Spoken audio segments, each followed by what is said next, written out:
I did think of the pod today though. I started watching Peaky Blinders finally. I got the before the wedding scene, and no fighting. No What? fighting. Like, this is Parker when Matt and I blow up at each other on a group chat. Yep. And then somebody pushes Parker, and then he starts fighting. Sia mi bakayoko. Oh, yo. Samina mina. Edward Mende. Samina mina Sam Sedate. He comes from Senegal.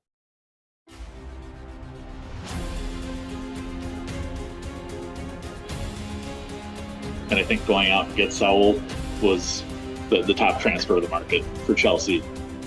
Chesney could have been in the shower smoking a cigarette like he was at Arsenal, and we still would not have scored. My rants have been fueled by Scotch. Don't get it twisted. Big Rom. Man, fuck you. In Roman we trust, right?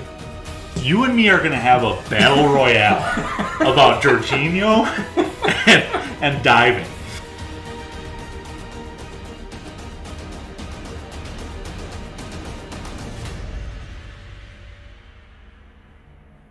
The flag stays down! Welcome to another episode of the Flag Stays Down podcast. We got a full house tonight. We got myself, Andy. We got Matt. And we got Parker following a 3-0 win. Our first win since Parker was in London over Luton Town. Boys, it seems like it was forever ago. I hate Friday night games. We can be done with those. But how's your weekend going? Are we recording, by the way? Should I ask that right up front? Because oh shit. Just No, I know we are. But no, weekend was good. Went hiking today, which was great. One of the best parts about being out in Colorado is the access to mountains. So we met up with some friends about an hour away and got up into the mountains, did a 5-mile hike, and old man chat. We did some meal prep afterwards, got some of that done. And then I actually went out with my next door neighbor for a couple beers. And so just got to know him a little bit better. He's a good dude, and he's a nerd like me. So it's good company. But everything this weekend was great, guys. After a full week of hosting the in-laws, it was a nice kind of break just to have the weekend to ourselves. So yeah, it's been a full week and a lot going on with travel for work and, like I said, the in-laws, but everything else good. So happy to be here on Sunday. And yeah, Collins, the Friday game just throws everything off. It feels like you wake up on Saturday, you should be doing something, and then if not Saturday, then Sunday for sure, right? Sunday is like, oh well, guess we should go do something. So I don't care for it either, but it is kind of cool to get the win out of the way when you do win. If it's bad news, it's bad news that kind of like lingers and fucks up the rest of the weekend. But good news I'll take. Matthew, how was your weekend, man? Everything good? Yeah, busy weekend. Doing a lot of stuff around the house. Doing some more work on my basement. So just hanging some doors, building a couple walls. Fun stuff like that. Did a lot today. Cut the grass. Watched a lot of soccer. Made like 3 or 4 different meals today. Just kind of running around and doing stuff. So yeah, busy weekend. But yeah, great weather that we had here. Really, really nice to be outside and do stuff. So it's good times. And I mean, the Friday game didn't throw me off because I was already kind of checked out from work. So I was like, hey, I'm just gonna watch the game instead. So all was good. But yeah, it's always good. Sunday night, we're here. Looking forward to it. Collins, how was your weekend? It was good. I started it by working remote, quote unquote, at the Highbury, meeting with some important Milwaukee Blues. Unofficial meetup, but damn, it was a good turnout. There was probably 20, 25 people in there for a Friday afternoon game, which was fantastic. But from there, it was great. I miss starting the weekend with a win. because it just sets up the rest of the weekend for good vibes. Matt, I got to throw that in there in every pod. So I will allow that usage of good vibes. If you're talking about just stuff like with the weekend, I will allow that. But this is the last weekend of summer for my son Aiden. He starts school on Tuesday, so secretly I'm a little happy to have the house back to myself during the day, which is great. But no, good stuff, and happy to close out the weekend with you guys here. But talking about the game itself, first half seemed a little, from my perspective, seemed a little shaky. We did not seem to be at our best. Raheem Sterling, though, opens up the scoring, goes on to score a brace, which was fantastic. Malo Gusto with a pair of assists, which was also fantastic to see. With Reece James out, Enzo had a great game. Caicedo coming off the bench, or not coming off the bench, making his first full start after coming off the bench last week. Put in a very solid performance. Now, Matt, you prefaced this in the pre-pod of it's Luton Town, so how much are you going to put into it? But we'll start with you, Matt. What is your biggest takeaway from the game? The biggest takeaway that I have is we actually beat a team that we were supposed to beat. We have not seen that in a long time.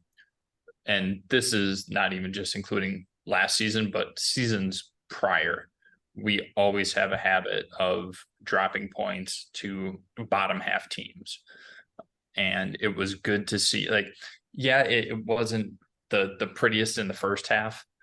Even the start of the second half looked a little kind of meh.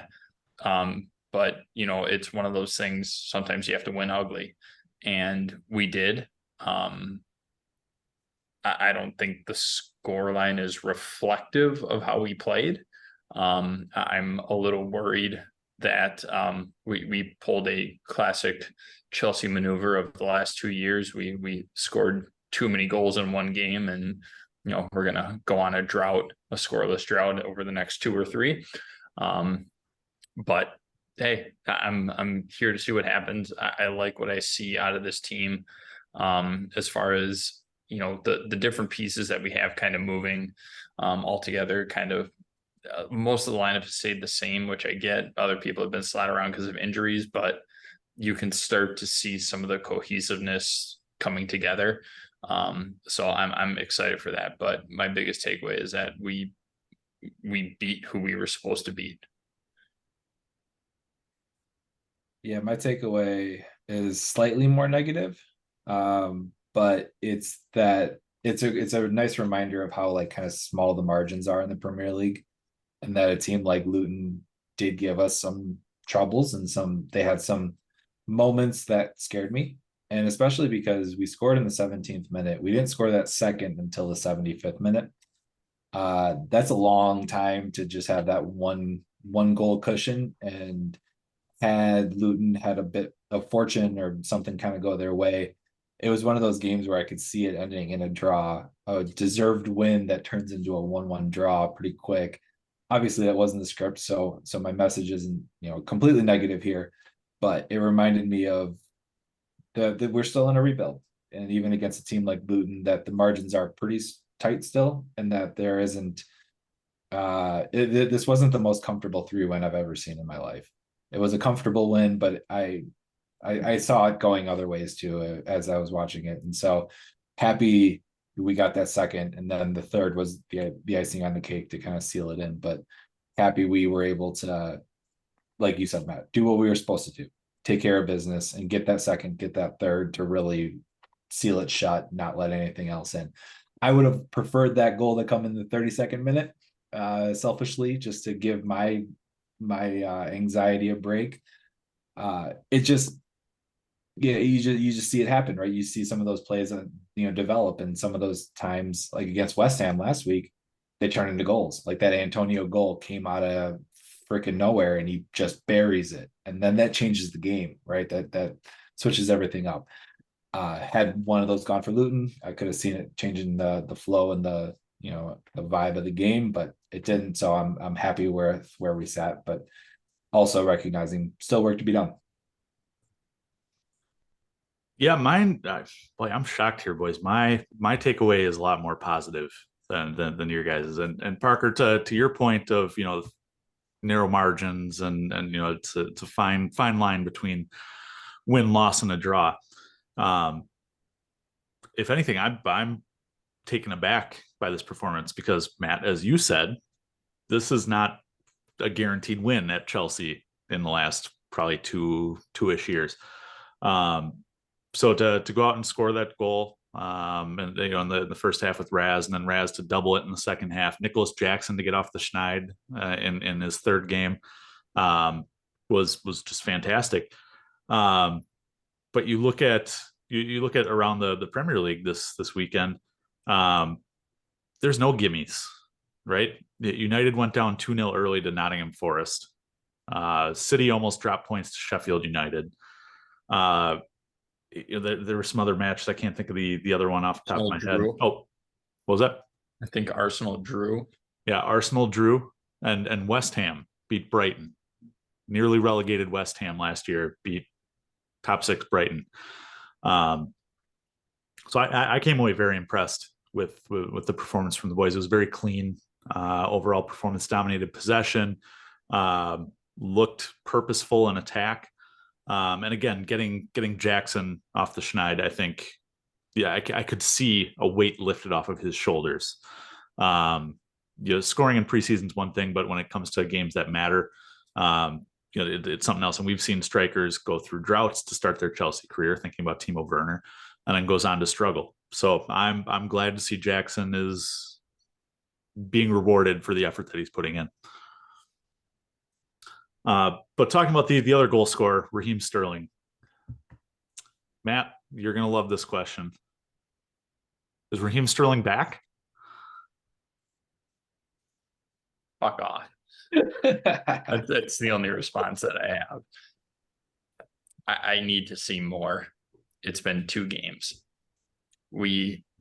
All 3 of us collectively shit on him during preseason because he looked like our worst player. I need to see it game in and game out. And Parks, I know last season or maybe 2 seasons ago, you talked about Hakeem Ziyech. Like, he just needs that one, then he'll go on a bit of a run, and then he's like non-existent. That's my only worry with Raz. We've seen him be brilliant at times, but he hasn't been consistently brilliant since he's worn a Chelsea kit. I need to see more of it. I like what I'm seeing out of him right now, going at people. He's being more physical. I like seeing that. That's when he's at his best. Can he keep doing it? That's my only hesitation around it. So far, it's looked very, very good. He's been playing extremely well, arguably our best player, our player of the season so far. But I just need to see it more consistently throughout an entire Premier League campaign. Go ahead, Collins. See, Matt, I will acknowledge that I ripped him in preseason. But Parker, you and I had talked at the end of last season, what he'd have 9 goals, 6 assists, something like that last year. And, out of a winger in a normal season, that's average, I would say, an average number. So I don't think he necessarily failed last year when you look at the numbers. But there was a quote from him after the match that he had sat down and talked with Pochettino this week and said, hey, last year, Graham Potter was having me, back to goal, playing too deep, where I can't express myself in the way that, I'm most comfortable doing so, right, on the pitch. Pochettino seems to be having those conversations that Graham Potter was not. It seems to be discussing with the players, seems to be talking with the players. A lot of the players are talking about Pochettino as not only a coach, but a friend, somebody they can talk with, they can chat with. And I think that's a part of leadership that we've been missing. And I think it's something that is going to help Raheem Sterling keep this form. going. This is kind of what we saw out of him under Pep, where he's got one goal. Like he doesn't have to worry about dropping back and defending, right? He can just go. And I think to the second goal, to Jackson's goal, when Enzo gets the ball right around midfield, and Raheem Sterling's already basically nearly offsides, and Enzo just pops a ball forward down towards the corner, and Raz just runs and gets it. That's, I think, where you're going to see Raz at his strongest, where he is just operating in those tiny pockets on the front line there, as opposed to starting from midfield and attacking forward. Not to say that he won't have to do that, but I'm saying that his strength, I think, is being shown with what we've seen out of these first couple matches. Yeah, the criticism that we've had with Raz, I think, has been very warranted and justified. The things that we've seen out of him, his performances, we didn't come in to this podcast when we signed Raz, we didn't hate him and despise him or think his talents weren't great. We had high hopes for him. He's an accomplished striker, winger, pseudo, whatever, goal scorer, creator, things like that. And so none of us hated him. We just thought he was garbage on the pitch. And I think he told us that, not we wished that into existence, right? I'm happy with what I'm seeing today. I'm happy with the version of him that is out on the pitch. It seems like he's more comfortable. It seems like he's gaining in confidence. And when he takes people on, he takes them on. And if he takes 2 on, that's fine. If he takes 3 on, that's fine too. And, I haven't seen a player in a Chelsea uniform take on 3 since Hazard. I haven't seen anyone do that successfully. Christian Pulisic was kind of the closest thing to it, where he didn't have any fear of taking people on. But Raheem Sterling's taking on 2 or 3 guys each time he dribbles at people, and he's causing them to miss. He's causing them to make mistakes. He's causing them to commit penalties or get cards. He's making good things happen. And 2 goals and an assist is a phenomenal day at the office. And so I know that third assist, or the third goal, was a bit of fortune. It came off the defender and went right into Nico Jackson's path. It's a bit of fortune, but fortune favors the bold. And in a lot of sports, if you're creating and you're attacking, you're doing a lot of good things happen to you. So I don't hate that. I think that's still created by him. Still movement and everything that he did to put that ball in the position. So obviously too early to call the season and to see who he is, but I think he's trending in the right direction, and I hope to see similar. But again, when we talk about form and people's tendencies, we'll see what happens when people start to game plan for him a little bit more. I thought against West Ham, Nico Jackson was smothered between their 2 central defenders. It was Zuma and someone else, but they knew what we were trying to do, and they could sandwich him and just take him completely out. And so he was nullified on all headers and all crosses into the box. Right. We'll see what happens when people start to game plan for Raz a little bit more, and see if he can handle it. But that's part of our team, right? We've got a pretty dynamic team, and someone else, I'm thinking of the other side of the pitch, right? With Mikhail Mudryk, another speedster, another guy who can cause a lot of troubles. I know he's hurt right now, but that'll start to open up other people on the pitch. So we've got a young, dynamic, exciting team that can take that on. So if Raz demands 2-3 people's attention, I think that helps us out a lot. So I'm glad you brought up the last goal and the fortune favors the bold there, because I thought back to last year after that goal. I'm like, well, first of all, that ball would have been held up there and would have been recycled all the way back to Thiago Silva. But if it had gone in, it would have been Kai Havertz stopping his run at about the penalty spot, as opposed to Jackson making that run all the way through. And if you watch the Arsenal game this weekend, you saw Kai Havertz hold up his run multiple times when he could have gotten on the end of it. It's just, oh my gosh, watching this team this year is already so much better than last year. Just one real quick thing, since we're kind of shitting on Kai really quick. Listening to the Premier League show, and just listening to the commentators and everything like that, like the Robbies, talking about Kai and, oh, he's not making these runs. And I'm like, this isn't new. Like you're just seeing this now. This is not new. This is the same shit that he did almost every single time. And just, I watched the Arsenal game and watching him, oh, it was so much fun. He's either offsides or he just doesn't even look forward. He just recycles the ball back. I'm like, thank you for paying us. Here you go. I was audibly laughing on the couch watching it with Aiden this weekend, and Aiden's like, well, I like Kai. And I was like, no, not like Enzo to the ref. No. Man, good times. All right. Well, so since we're talking about, goal scoring and goal scoring options, Pochettino left it late to make subs, and granted, he didn't need to. We were already 2-3-0 up at some points in the second half. But he brought in Maatsen, Ugochukwu, and Mason Burstow. Let's say this is a game against United, Arsenal, top 6, quote unquote, club. Who's making an impact off the bench when we need it? Because if I'm being honest, I like all 3 of those players that came on, but I don't know if I can rely on them to give us a goal.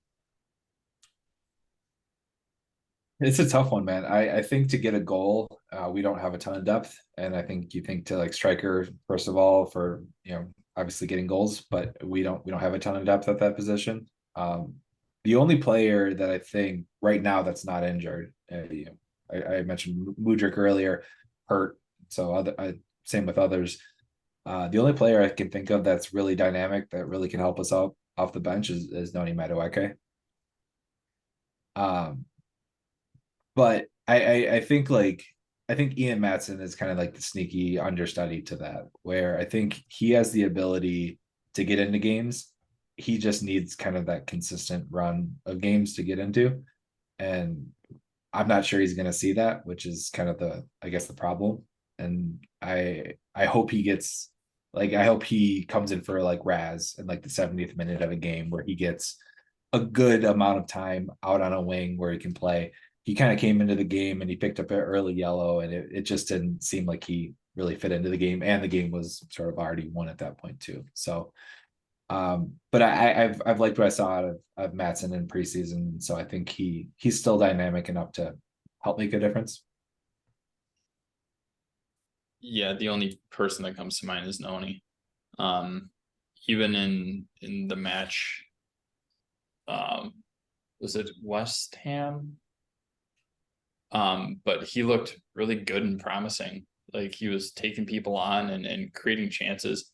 Yeah, it didn't really amount to anything, but they were good opportunities that he was able to get and to make. I was happy with it. I thought he did a really good job. I like the call out with Maatsen. I do think he is kind of the underestimated one out of this group. Where he fits, he's kind of that new utility man. So where he fits, hard to say at this point. But I think he's been consistent. I think he's come off the bench every single game this year so far, I believe. So it kind of shows the either the faith that Pochettino has in him, or just the fact that we are that severely depleted based on injuries. It could go either way, but I think it's more towards the trust and the faith that Pochettino has in Maatsen. So I would expect to see a lot more of him. And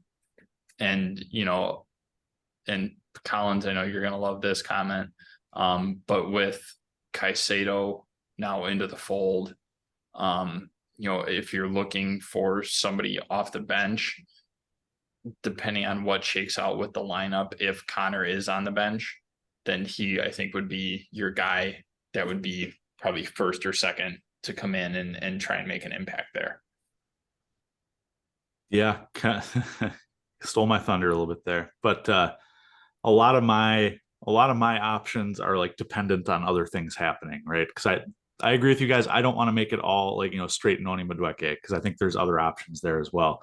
I think he right now currently is your number one option off the bench. But as soon as Lavia is up to fitness, I think it's going to depend on how Conor Gallagher is doing.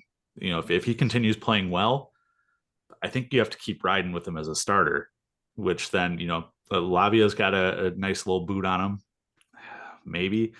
But the other two are guys who are going to be coming back from injury for me. And it's a tie between Carney Chukwuemeka, because he's not starting when he comes back healthy, right? Just with the depth that we have now in that role. But I think he's probably one of your biggest spark plugs. The other one is a guy that I think everyone keeps forgetting about, and that's Armando Broya. He's going to be coming back in the next couple of weeks here. And now, granted, he doesn't have the best goal scoring record, but he's the only other striker we have on the roster. You got to figure he's gonna play into it a little bit, especially if we're going to be whipping balls into the box. He's a big guy. I think if he can make some of those late runs, or those runs to the back post like Nicholas Jackson's making, I think you're going to see the best out of Broya coming off the bench. So, boys, I'll say Broya because he's coming back before Chukwuemeka. A good pick. And you know what? Like when I think to the start of the season already with Christopher Nkunku getting hurt, that he's a starter in my opinion as well. And so I don't know exactly where he fits or how he fits into this team in today's day, but I think that's leading to another big name, likely a Conor Gallagher, being seated down, which then opens up some of our subs. January is going to be a whole new team. And it's just going to be because Nkunku coming back is going to shuffle that lineup so bad. All right. Well, talking about new additions, I do want to touch on the British record transfer signing. Moises Caicedo did not look good in his brief appearance against West Ham. Made his full home debut here against Luton Town. Stats-wise, looked very good. It completed like 97% of his passes, did not get dribbled past once, led the midfield in tackles. Like, look, statistically, a very good day for him. But Matt, I know the stats don't always meet the eye test, so I'm curious to see what you saw visually out of Caicedo. So let me preface this. I've come to a realization. I hate defensive midfielders. I don't see what you see. Let's put it that way. I don't see the stats and everything. It's like an offensive lineman in football. They don't get a ton of stats. They don't get a ton of credit. That's kind of how I see a defensive midfielder. He did his job. It's what we paid him to do. He did his job. There's not going to be a lot of glamour to his game. It's pretty much straight up what you see is what you get. He is going to be that second coming of N'Golo Kante. I'm happy that we have him. I think throwing him in against West Ham was a mistake. I understand the PR side of it, right? Like, we just set the record, so you got to play him. I get it, but that wasn't the right time for him to make an appearance. Another week of training with the team, getting him comfortable, getting him acclimated. He definitely looked a lot more comfortable than he did against West Ham, because Thiago Silva was like telling him where to go and where to be. This week, much different. He knew where people were going to be. He knew the passing lanes. I was very happy to see him make a much more successful debut than against West Ham. But yeah, I think he just needed that extra week. And we saw a very good performance out of him. He looks calm and he looks in control, and he looks pretty much as advertised today. Not the best test of opponent. He's going to be put into situations. And Matt, I think, and I don't know if I'm extrapolating on this or not, I think what you see is some of the errors that could happen in that defensive mid. They're just in the action a lot more, and they do have turnovers and things like that. And when you turn the ball over in the middle of the pitch, it leads to attack, right? That's just part of the game. And, looking back to the Jorginhos, the Enzos, and the Caicedos, people who, they can have 98% success rates, and then that 2% leads to a turnover, and you see that become a goal. It's hard, right? That's part of the role, and part of the role is knowing when to bail and when to boot it and when to kind of go with it, right? And but what I saw was a lot of poise. I was impressed with his demeanor out there, and I think he'll grow into his role. I think they're still figuring out a lot of things. Where does he go? Where does Connor go? And where does Enzo go? If those are the three that are going to be out there, and when. But I think he'll be the furthest back. He'll be the most defensive of the three, and I think that's where he feels comfortable. That's kind of the read I got on him, and which is nice because I think Connor wants to go more forward, and I think Enzo prefers to be a little bit more forward as well. So I think he'll let those guys go, and he'll kind of clean up the business. Collins, I remember watching Santos in one of the games and felt that kind of calming presence, and I think this is obviously the upgraded version of that. Agreed. I think defensively he was as advertised, as you said. He was first or second in the team in tackles, second in interceptions. He was first in block shots. Just defensively very sound. And again, you gotta, like Matt said, you gotta judge it based on the opponent. But at the same time, you can only play who's in front of you, right? The thing that impressed me the most was not only his defensive acumen, it was his distribution. So, there'd be times where he would dispossess somebody in the middle of the park, and he would go to Enzo right away, which perfect. Enzo's open, let him quarterback this game, right? That's Enzo's job. But there would be other times where they'd be then pressing Enzo, and so Caicedo would not have that option, and you'd see a ball go out wide to Malo Gusto. In fact, he had the hockey assist on the first goal, I believe. Went to Gusto, who then set up Sterling. His long balls were on point. I think he was 3 for 3 or 4 for 4 or something like that on long balls. I was impressed by his passing. I did not know that was a part of his game. Honestly, I've not really watched a whole ton of Moises Caicedo previously, outside of the World Cup, but his passing most impressed me. And so if he can stay solid defensively and also add that little bit of distribution at the back, perfect. I'm in on Moises. But I did mention Enzo there. This is the first time we've seen Enzo playing as forward as he was. He was the 4th highest on the pitch, according to WhoScored.com in their heat map, behind the front three. Parker, what did you make of Enzo playing a little bit higher up the pitch there, as opposed to what we've seen being a little bit further back? So it's funny because Matt called Caicedo the second coming of N'Golo Kante, and when Enzo got forward, it reminded me of N'Golo Kante, specifically with his inability to shoot. He needs to fix his shooting boots a little bit, because he does not look great in front of goal. I think he hit the woodwork twice. And he also had a throw-in opportunity that wasn't really shown on TV live. But they took a sneaky quick throw-in where there was multiple balls with the multi-ball system. And he skied a ball about 30 yards over the goal undefended. And even if it's like a cheeky little, like, I know this is going to get called back moment, didn't score there. And that's a bit concerning to me, the fact that he's not hitting the target when there's no one in front of him like that. So I don't know exactly what to make of it yet. I've seen, the 3 games, and I've seen him being, pop up in forward advanced positions where he's got kind of one-timers coming his way, and he does not connect well on them at all. And it's one of those balls where you just need like a solid contact, and 9 times out of 10 you score, and he's not making solid contact on them. So it's tough. And I hope if he's going to pop up in those positions, that he learns to control the ball a little bit better. But I still like his distribution. I still like him being forward.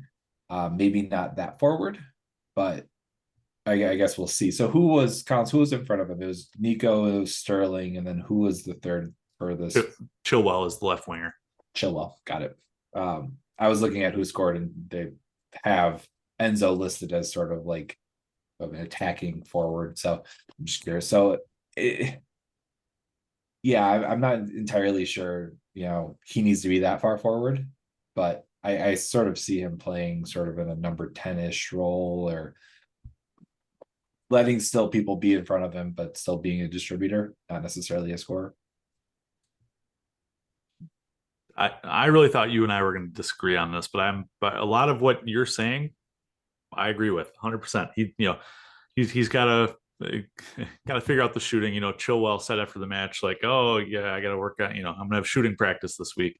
Enzo also needs that, but at the same time, even going back to his days in Argentina, he's got 79 first team appearances between River Plate, Benfica, Chelsea, and the Argentine national team. He's only scored 5 goals in that time. I think that's just not a big part of his game. And if he's just going to be the distributor, if he's going to get you double-digit assists every year, I'm good with that. I think he slots in. And Parker, you mentioned, or you made this comparison, probably I think a couple weeks ago, or maybe it was last season. I don't remember. It all blurs together. But that he's like Cesc Fabregas. I'm good with that. We haven't had a Cesc. We haven't had a distributor. We haven't had the quarterback for a long time. Jorginho was supposed to be that, and then Matt, as you famously know, be turned into Mr. Backpass, right? Enzo is always looking up and looking forward, and if that's going to make our offense click, I can live without the goals from him if we're going to be getting it from other places. I'm glad that you brought that up, Mr. Backpass, because it immediately just made me think of that scene from Semi-Pro where Will Ferrell is down in the post and he keeps passing it back and out. All right, I'm open. Pass it here. Okay, no, not yet. Pass it here. No, not yet.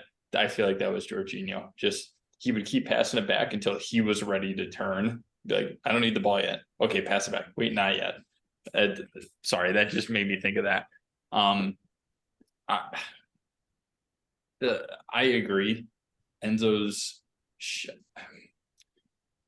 I'll take Kova shooting over Enzo shooting at this point. It's just not good. There's no other way to say it. It's just not good. For somebody of his skill, he should be able to at least put the ball on target, and it's just not even close. Everything else he does is brilliant, but if he's going to be playing that far forward, that's got to change. Or even if he doesn't shoot, if he's able to find that extra pass, fine, I'll take that. But sending a ball 30 some odd yards up into the stands, that can't happen, especially with no pressure.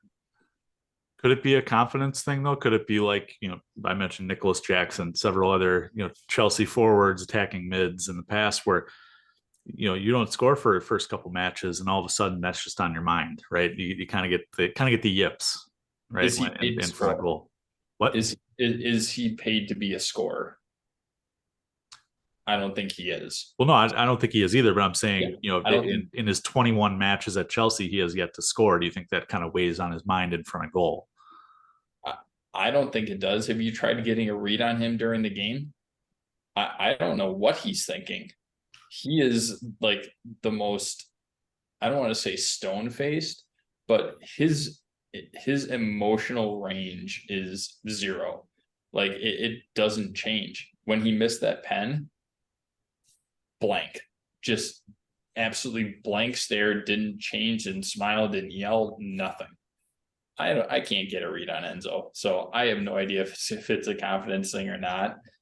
He carries himself the same way, whether that's a good thing or a bad thing, hard to tell, but he he carries himself the same, whether he's just scored a goal or whether he had a penalty saved. I guarantee you his emotions are probably going to be about the same. So it's hard for me to say whether or not it's a confidence thing for him. I think it does, though. I think you're onto something, Collins, because even though he's not a goal scorer or paid to be a goal scorer, if you will, I think everyone wants to score, and I think he was really hoping that he would get off the 0 mark with that penalty and didn't. And now I think he probably feels some more pressure to deliver. And whether we want to talk about the transfer fee or not, when you have a transfer fee attached to you like that, I'm sure there is some internal pressure to deliver and to show out in front of your fans. On a home game like that, you want to score. You want to go run to the fans and kiss the badge, if you will, or point to the badge and slide in front of your own fans. Like, everyone wants that moment. And we're all in our 30s now and past the prime and past the glory days. These kids are 20, they're 19, they're 21, they're still young, they're still kids, they're still playing a game, and they still want that moment. So I believe he might be trying a little too hard for that moment. I don't know if it fixes if he gets off the schneid, if you will. I don't know if it fixes or not, but if he's going to pop up in those advanced spaces, again, it reminds me of Conte, because Conte was everywhere. And when Conte was getting more and more advanced, he popped up in those spaces and could not convert on a lot of them, didn't score a lot of goals. And we still love Conte. He's still a phenomenal player. We still praise him for what he brings to the team. It is still frustrating to watch someone get into a far advanced, good goal scoring opportunity and watch them fail. It's hard. It's hard, probably hard for them. It's hard for us as fans to see that, because most players don't get into those great situations, right? And it's just like, you did everything else and you're right there. Everything else is perfect. Everything else is on a platter. Come on, just put it on target. You can ping a ball 60 yards on the fly, and this is a goal that's right in front of you. Just pick a corner and slide it in. The thing, I mean, if you look at at least two of my favorites, if you look at like Kova and Rudiger, you at least knew that one was gonna hit. Like, you knew at a certain point something was gonna hit. I don't feel that with Enzo. Every time I see him load up for a shot, I get the same feeling that I would when Jorginho would load up for a shot. I'm like, this isn't gonna be close. Did you know they were gonna hit? Like, Kova's goals were always out of nowhere, and Rudy was 99 times out of 100 above the stadium. Well, Enzo's not far off of that. So I guess the thing is, but you knew that they were going to hit it. You knew that it only took one or two. They were going to hit it. It was fine. You didn't expect them to hit it every single time, but you knew. You play the odds, it's going to happen. When Jorginho would load up for a shot, I knew it was never going in. I have that same feeling with Enzo. I'm not saying that I'm happy about that and that it can't change. I do think that he has way more shooting prowess in him than what we're seeing, and especially compared to the other three that I just mentioned. I think he's got way more talent than all three of them combined from a shooting perspective. But what I'm saying is, you just always knew. You were kind of on edge whenever Kova would pull something out of his ass, or when Rudy would load up from 40 yards out. You knew at some point it was going to hit. It was exciting. But with Enzo, you're just like, oh, I kind of know what's going to happen here. I have a feeling I'm going to change my bold prediction for the year. By the end of the year, Matt, you and I are going to come to blows about Enzo Fernandez. I have a feeling you're going to turn on him, and I'm never going to turn on him.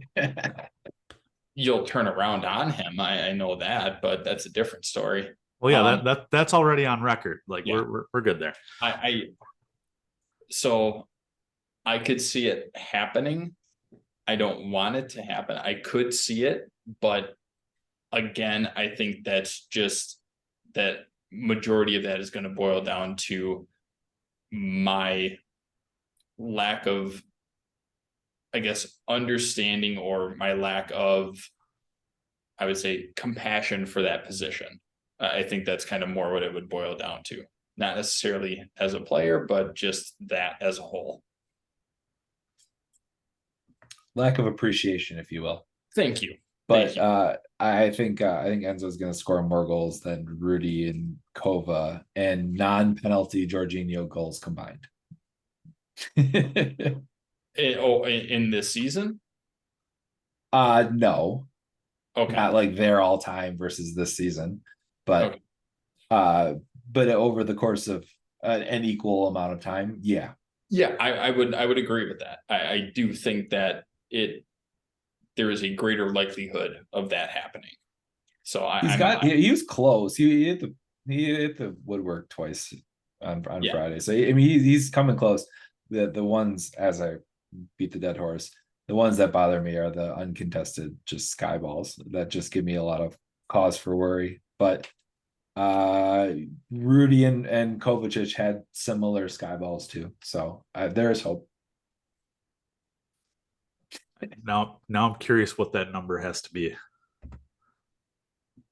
So I'm gonna edit this out, but I'm gonna take some time here just to look that up, because now I'm Parker. I like that prediction. I'm genuinely curious though. That's let's just call it 20 goals. So Rudiger, Kovacic, Jorginho, 20 goals in their time at Chelsea. So by the time Enzo's contract is done in 7 years or whatever it is, will he have more than 20 goals? Yeah, absolutely. I could see him having that completed in 3-4 seasons, no problem. I like it. I like the positivity. It's just right now it's not a good look. All right, well, boys, the last thing I feel like we need to talk about this week on the pod, Robert Sanchez wasn't really tested at all this week. He had a nice punch on a corner. It was very solid. But we went out and signed Serbian keeper Jordi Petkovic from New England Revolution. 24 years old, led MLS in save percentage last year. Matt Turner played at New England before him, did he not? So yeah, I don't remember where Matt Turner came from, but I thought he had taken over for Turner. But New England has had a pretty decent defense the last couple of seasons. So Petkovic was announced on Saturday. A lot of people are calling for him to start already. I don't know if I'm as sold on that as the rest of the Chelsea fan base is. So, boys, starting this week, we'll ignore the Wimbledon match again in the Carabao Cup. We'll look forward to Nottingham Forest on the weekend. Who's starting our next Premier League match in goal? Bettinelli. I hate you. The legend himself. He's injured, by the way. Yeah, honestly, I don't see anybody taking over for Sanchez right now. I just don't see it. You're talking about bringing in guys that have no Premier League experience at all, to come in and try and help with stopping the back line, which has looked shaky as is. I don't see any way to go away from Sanchez right now. So I'm going to keep with Sanchez. It's kind of a funny week for keepers. My first pick, who would be to recall our loan with Kepa. He had a bad week. He watched a goal go in, which was not pretty. I don't know if you guys saw that or not, but that was ugly. And then one of the top targets that was linked to Chelsea, Oana, he slipped on his ass and basically watched a goal go in. So not good for players linked to Chelsea or former or current loanees with Kepa. So I think we're in a tough situation with keeper. I firmly believe that it's going to be a weakness of ours this year. And I think it's going to get exploited throughout the season. if a change isn't made, which is tough. Considering, the improvements that we've made to the squad, this felt like a step backwards, especially because we let Mendy and Kepa go.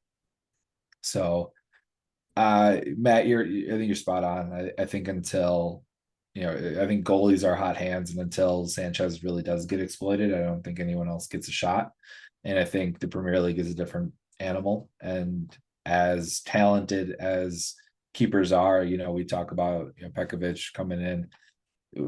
Gaga was another top touted MLS keeper that we signed in, and he wasn't ready either. So I think it's going to take some time getting people up to speed. And until that happens, we don't want to make the mistake we made with Caicedo, right? We don't want to play people before they're ready. And I think goalie is a big confidence position. So if someone really isn't ready, I think it's detrimental to play them before they're ready, because you can get the yips, you can get that lack of confidence. And that's 90% of goalkeeping, I feel, is confidence and commanding your box. And so as far as I've seen, Sanchez can command his box. He can gather crosses and sort of take that on.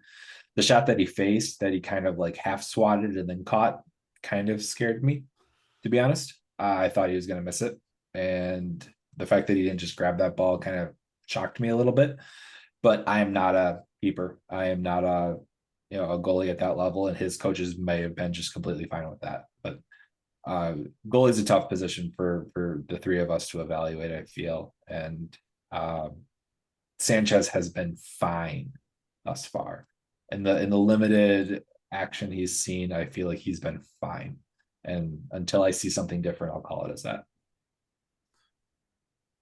Yeah, I like Sanchez's size, and Parker, I agree that he's been fine. He's also conceded on every single shot on goal that has gone against us this season, so he's 0 for 4. I don't know. Sanchez 6'6", Petrovic 6'4". Petrovic with the bigger wingspan by a couple inches, which is, for whatever that's worth. The thing that I like about Petrovic, just looking at the numbers, over the last 3 seasons in MLS, his expected goals against, his XGA, versus his goals conceded, there's the biggest discrepancy there. Positive discrepancy out of any goalkeeper in Major League Soccer. That includes Slonina, includes Matt Turner for the one season that they overlapped. He allows less goals than expected.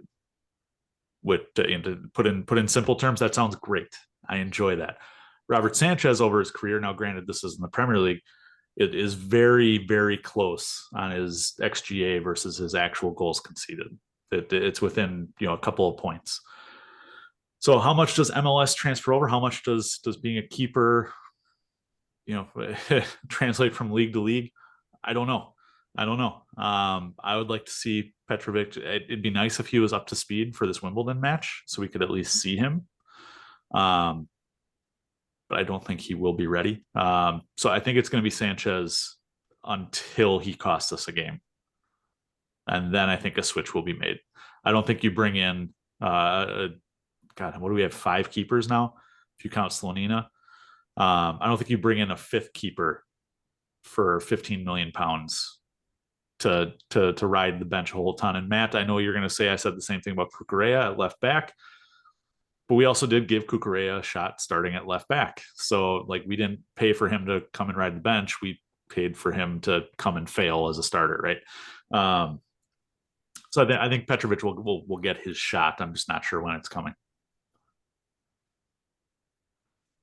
Hopefully we can stay in some competitions, long term, the League Cup and the FA Cup, where we can get some reps and play some of our second team, if you will, but get him some reps against some sizable opponents and see what he's made of.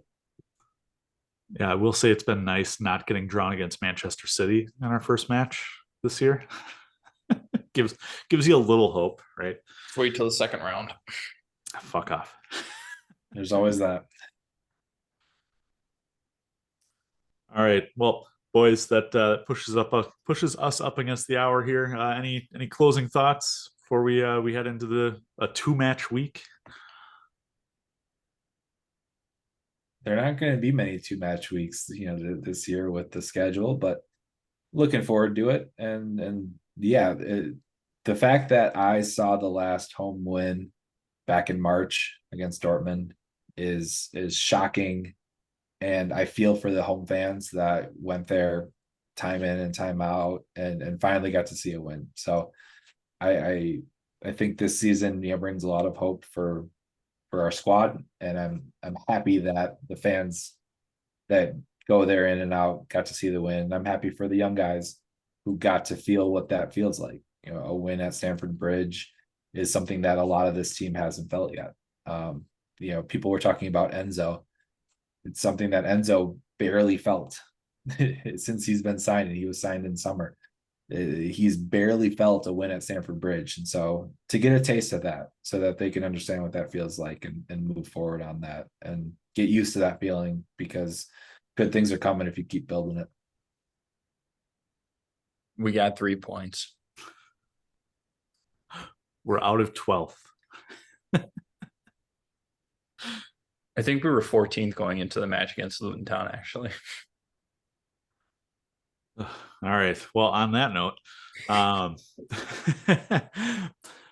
make sure to subscribe, rate, and review wherever you get your podcasts. If you're a user of Stitcher, I'm sorry, Stitcher's going offline, I believe, tomorrow. So catch us on Spotify, Apple, Google, Amazon, Odyssey, radio.com, wherever you get your podcasts. Again, just make sure to subscribe, rate, and review. You can make sure to follow us as well on social media. We didn't touch on our man of the match and man to get the fuck out of here polls, but they're pretty easy. It's Raheem Sterling, man of the match. But you can catch those polls and others, like are you hydrating during halftime, as well as some of our other shenanigans where Hector is calling us out for being stupid. But check us out on X, on Threads, on Instagram and Facebook at Flag Down Pod. You can catch me at Comiskey North. You can catch Parker at DJ Parkour, and Matt is a hermit living under a rock. So, boys, it's been a pleasure, and up the Chelsea.